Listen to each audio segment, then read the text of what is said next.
What is going on, Ridgecrest family? How's it going? We're in this thing. We're right in the middle of it. Week 5 of virtual Wednesday nights. Things are going great. We have life groups that are meeting on Zoom. We have this virtual Wednesday nights. I'm all over Instagram these days. I just did a Ask Me Anything yesterday, and I'm just an influencer, I guess. It's just what I am now. You can call me that if you want to. But we've got some different things going on. High school girls have a Bible study that they're doing. We are playing family game nights, Friday nights at 7 p.m. Last week was a rousing success. We had people actually show up, which was very encouraging for me and my ego. I did lose both times, both rounds of games that we played. That will change this Friday. I'm coming for a vengeance, with a vengeance.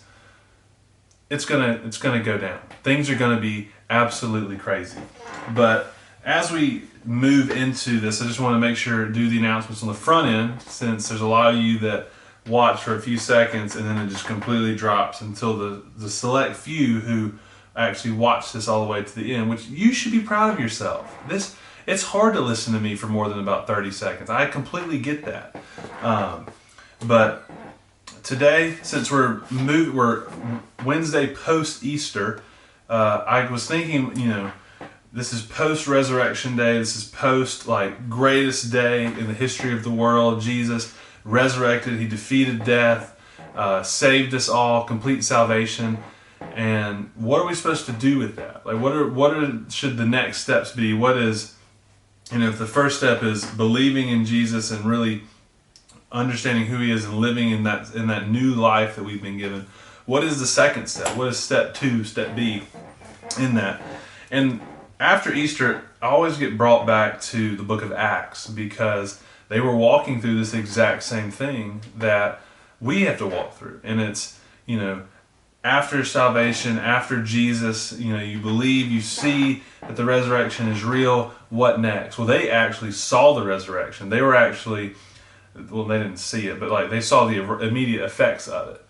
And so they had to figure out in real time, what do we do now? And they forged this trail that we are still on today as the church.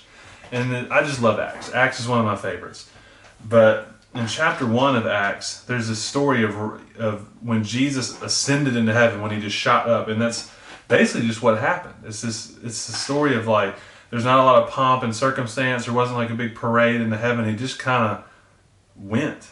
And so we'll read about it and then talk a little bit. In verse 6, it says, so when that's the disciples and Jesus, when they had come together, they asked him, Lord, will you at this time restore the kingdom to Israel? He said to them, it is not for you to know times or seasons that the Father has fixed by his own authority, but you will receive power when the Holy Spirit has come upon you, and you will be my witnesses in Jerusalem and in all Judea and Samaria, and to the end of the earth. And when he had said these things, as they were looking on, he was lifted up, and a cloud took him out of their sight. And while they were gazing into heaven as he went, behold, 2 men stood by them in white robes and said, Men of Galilee, why do you stand looking into heaven? This Jesus who is taken up from you into heaven will come in the same way as you saw him go into heaven. So it was very abrupt how this whole thing happened. Jesus appeared to a few people, and we hear about that in the Gospels, and he kind of showed himself to some people and his disciples, and he kind of was hanging out for a little bit. But the last thing that he does on this earth is he says, hey, the Holy Spirit's coming. Holy Spirit's going to be awesome. You're going to love the Holy Spirit. Other than that, you got it. You're going to just take what I've taught you, and you're going to go into all these different areas, and it's going to be great. And then he goes right up into heaven. And the disciples are left dumbfounded. I mean, they're literally staring into the heaven like turkeys in a rainstorm. I mean, they're just, where did he go? And that's just it's crazy. I always picture that. And I think how dumb they must feel just staring into heaven or staring up at the sky when Jesus just literally shot like a cannon up into a cloud. And I remember that I would probably be feeling the exact same way. This is such a whirlwind of emotions when you think about the whole Passion Week, and then him being crucified and then dying and then having all your hope taken away from you. The person you thought was God just died on a cross, and then 3 days later you wake up to find that what he said was true and that he survived. And then later he reveals himself to you and you see him again. And you're like, this is the craziest thing ever. I don't think I can handle this anymore. And then he starts talking about this Holy Spirit thing. And you're like, that sounds kind of cool. And the next thing you know, a cloud comes down, swallows him up, and shoots him up into the sky for you to never see him again. It's this crazy thing happened. And they're like, what do we do now? And what I think is so cool about it is they didn't they didn't freak out. I don't think they freaked out. At least they didn't write down that they freaked out. They also didn't, go and take over the world and, overthrow the Roman Empire. They didn't go and do all these crazy things. The next thing that they did is they chose a replacement for Judas. And you know who Judas was. He was the guy who betrayed Jesus. He didn't make great choices. Or he didn't make a good choice. And we're not going to read all the way through it, but they basically got together, they fasted, and they prayed about it, and they chose this guy named Matthias to replace Judas. And then they casted lots for him, so they got back up, and they got back up to the 12 disciples since they had lost Judas. And then it goes right into chapter 2 with Pentecost, this crazy event that happens where the Holy Spirit comes down like a fire tornado and this pillar, and everybody speaking different languages, and this crazy event happens, and then it begins this march and this journey of the church that we are still on today.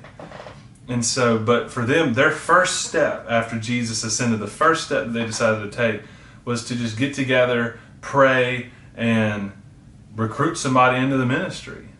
And I just love that because it was just, we're going to be faithful. We're just going to do what we know to do.